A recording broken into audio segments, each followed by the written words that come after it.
What's up guys, Lou here with what I believe is an exclusive video. This, my friends, is what the iPad 5 is going to look like. It's thinner, it's lighter. I'm gonna compare it to the previous generation right now, so let's not waste any more time. Let's check out the differences. So we're going to get started on the front of the device. This is obviously a last generation iPad, but when I go ahead and put the front panel from the new iPad on top of this one, you can start to appreciate the changes in form factor. It's obviously more narrow and it looks a lot more like the iPad mini, but you're getting the exact same screen size. It fits in there perfectly, and it will of course likely be that same Retina display that you had on the previous generation. So you're giving up some bezel, but you're not giving up any screen, and you're getting an overall smaller form factor. How much, you ask? I will show measurements towards the end of this video, so don't go anywhere. But as you can tell, it is fairly significant. Taking a look at the side, you'll notice that the layout for the volume buttons has changed a little bit. Instead of being a singular piece,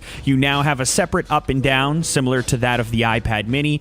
On the top, everything is in a similar location, though you can tell that the curves are a little different on each of the two devices. And now you have these upgraded speakers, once again taking cues from the iPad mini. Holding the new form factor in one hand is very comfortable and easy to do, and I can even wrap my entire hand around the device, as I'll show you in a moment here. That's just not possible on the old form factor. It's just a little bit too wide, whereas on this one, as you can see here, I mean, I guess I have average to large size hands, but still, they can get around there. So that little change in dimension is definitely a positive thing and noticeable.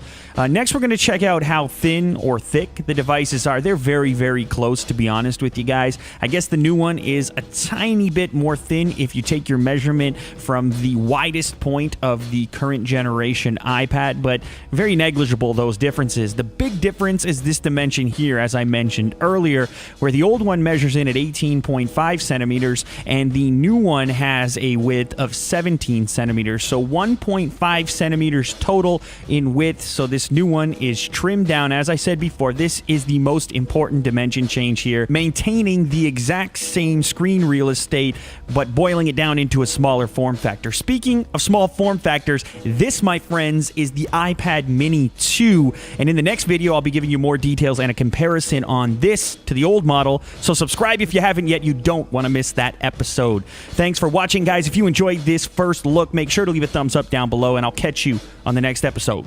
Subscribe. All right, later.